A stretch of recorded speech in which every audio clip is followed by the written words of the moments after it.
Okay. Well, the journey was from London to Brussels, well, to I can't see Cologne's not on there, but from Cologne up to a place called Bremen, which is about an hour from Hamburg, where we the first night we stayed in Bremen, then we went to Hamburg, then we took a disastrous train to Denmark. Oh dear. Sorry, to Copenhagen, not to that bit of Denmark. So we had to cross onto the island of New Zealand, and then the bridge across the neck of the Baltic and the North Sea from Copenhagen to Malmo. Then we went from Malmo to Stockholm, and then the one flight was Stockholm to Riga. Then we took a bus to Tallinn. Then we took a ferry to Helsinki. Then we took a ferry, which took 30 hours to Travemünde and Bremen, not Bremen, Lübeck in Germany. Then coming home, we came home via Frankfurt, Brussels, and London. So that was a sort of round trip, basically. We started off at St Pancras. This is the upstairs bit where the international trains come in and out, which is very glamorous, I don't think. It's really scruffy and untidy. Then you get onto this fancy platform. So this is the bridge. I can't remember how long it is, but sadly, when you're on the bridge, you're underneath, you're in the middle section, so you don't actually see what's going on around you. But it's mostly water anyway. Riga was an interesting place, and this was Tallinn, all of which I'll go into more detail. We were just due to change trains in Cologne. German trains are in a worse state than UK trains, believe it or not. They're absolutely dreadful. Cancellations, overcrowding, delays. Everything was delayed, and you're told you're on platform this, and then 2 minutes before departure, it shifted to platform something else, which is miles away, with escalators that don't work when you're dragging luggage around. Oh Um, dear. this You don't expect that of Germany, do you? exactly, no. So we were stuck. All I saw of Cologne, I had been to Cologne about 50 years ago, but this is the station's almost in the cloisters of the cathedral, which is very convenient. So we had to sit on the side there for an hour and a half waiting for our delayed train. In fact, the train we were scheduled to catch, for which we had reserved seats, didn't turn up, so we had to get on another train where we had to pile in with everybody else, so we didn't have reserved seats, and there were kind of not arguments exactly, but a few kind of to change.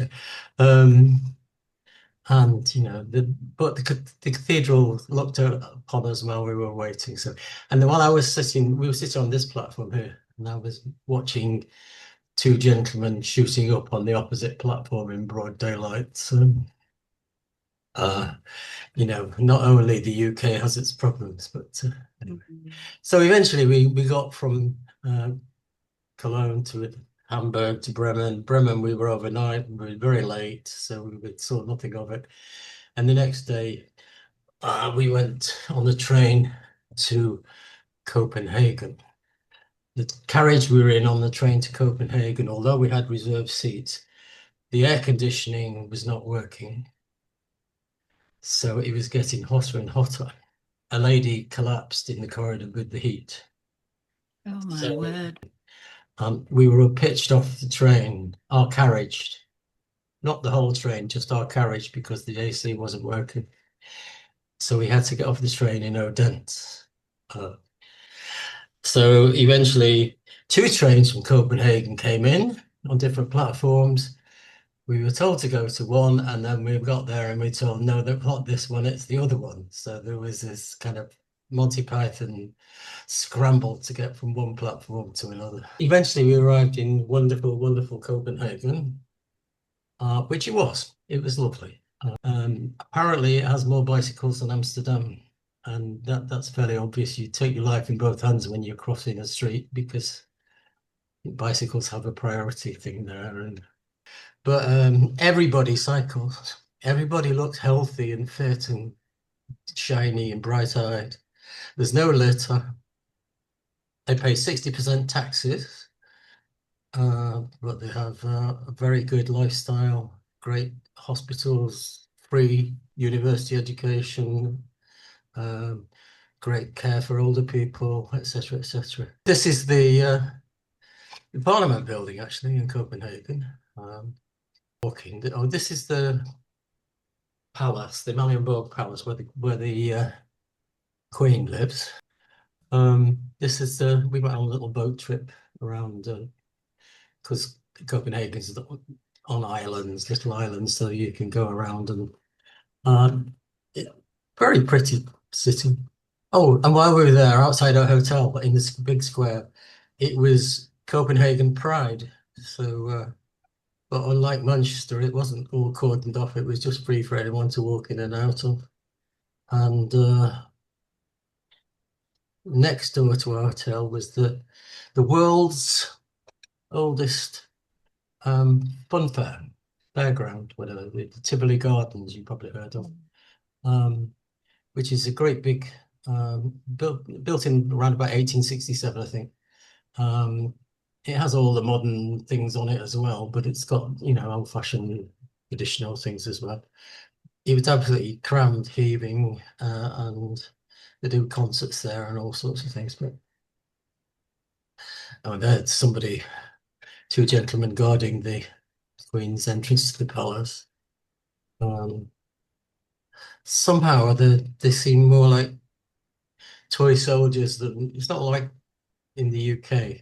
It's much more, relaxed, and I don't know. Oh, this was fascinated me. Yeah. It's a waste disposal unit.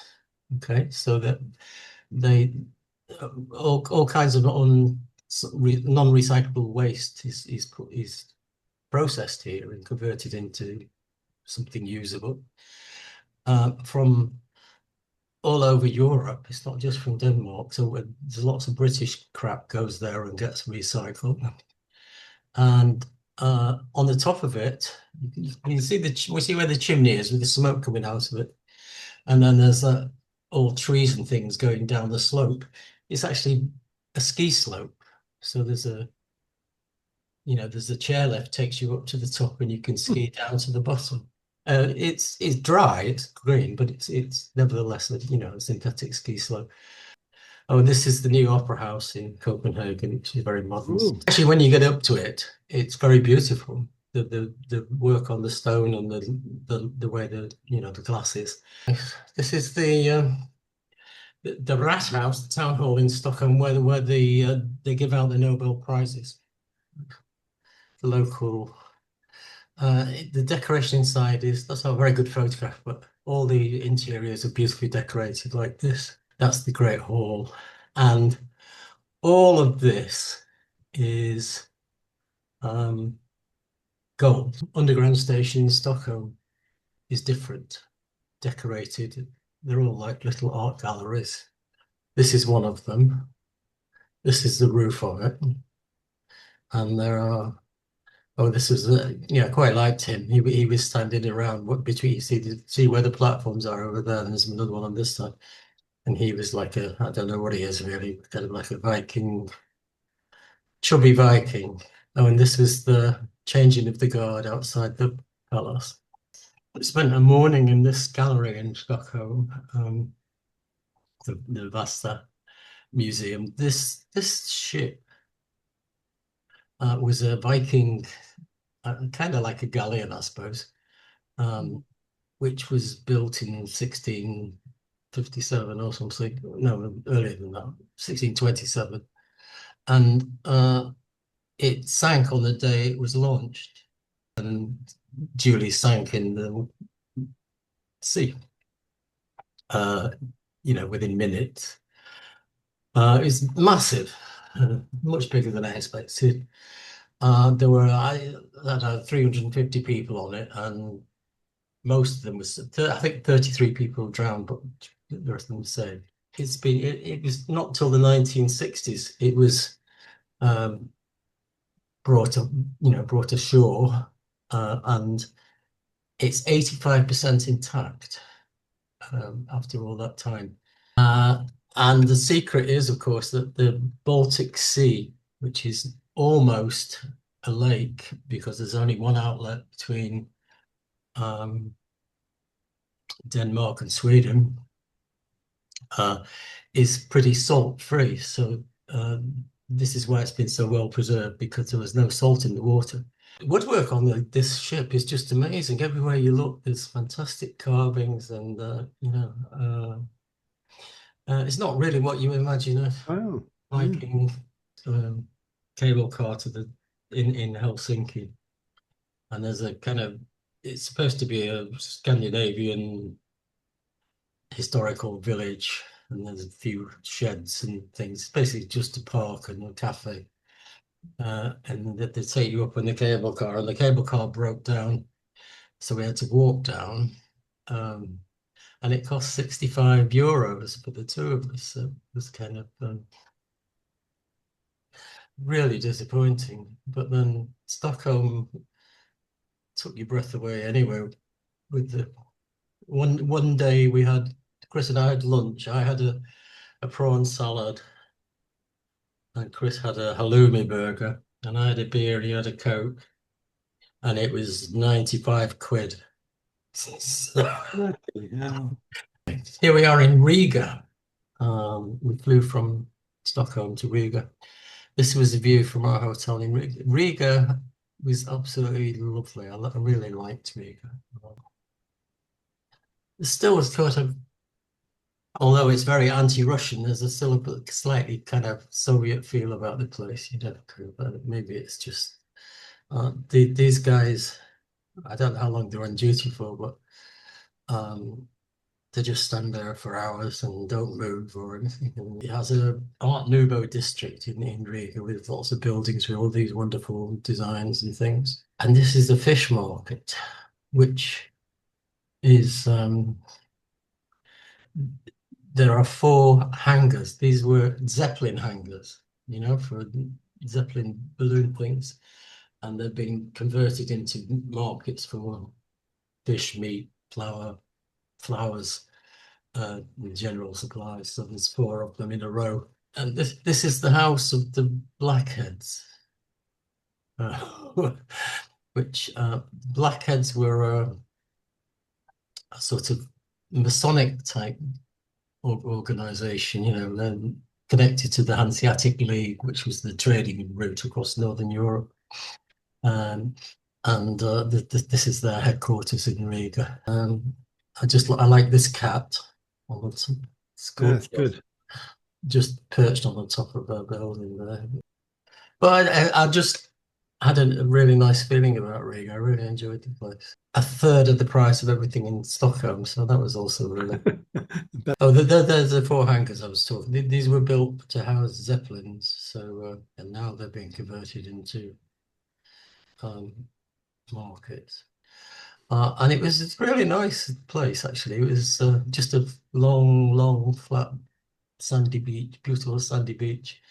It reminded me a little bit of Formby. There's a raw sand dunes on one side, but there was almost nothing along the beach. There's no stalls or anything. It's just this little bit where you could hide things, but basically it was just miles of sandy beach. This was the Orthodox Cathedral in Tallinn. It's the old town, and that's the new town. So they're like, there's obviously an up and coming place. This guy was walking on tightrope from right across the city. And when just before this, he'd fallen off, but he's got a wire protecting. So he was hanging upside down trying to get back on. But by the time I took the photograph, he'd righted himself. So this is outside the Russian embassy in Tallinn. Oh, that's interesting. Yeah. Everywhere you go, there is anti-Russian slogans and support for Zelensky and, you know, anti-Putin, and they obviously feel very strongly about. Apparently, Estonia has been shuffled between Austria and Germany over the centuries, but it's essentially Germanic rather than Russian, I think. So it's kind of they're very worried about the situation in the Ukraine, how it might, you know, impact on the. This is, I think, this is in Riga actually. I don't know. Things have got a bit out of order, but I got a bit snap happy taking photographs. Oh right, this is Tallinn. This is the Hotel Viru, which used to be the headquarters of the KGB. And it was the only town Westerners could, sorry, the only hotel in town that Westerners could stay in. And you were spied on, and, you know, your movements were tracked and everything. I like, this is a painting I liked. And well, I can't remember the name of the artist, but it just appealed to me, that's all. And this one too, is very kind of, I don't know, French Impressionist type style, isn't it? Maybe? I like that, yeah. This is the old Olympic Stadium built in 1952 for the Olympics in Helsinki. Paavo Nurmi, the Flying Finn, if you've probably heard of him. This was interesting. We're in this Sibelius Park, and there was this group of Chinese people, Falun Gong, asking you to sign anti-Chinese propaganda, anti-Chinese, you know, about the persecution of the Falun Gong in China. This was Sibelius Park, so presumably they recognize some kind of organ and music. And there's Sibelius himself. And this was a church which was hewn out of rock, so you can see where the sides of they put a roof over it. And it had the most amazing acoustic. There was some kind of bell type music playing all the time we were there. Right, well, I probably need to stop there because it's nearly time. What were the best things about the trip? But the best things about the trip, Riga, I think, was the best thing. But there were so many nice things, good things. I loved the ship in Stockholm. Gods and kings and queens, and then there's skeletons and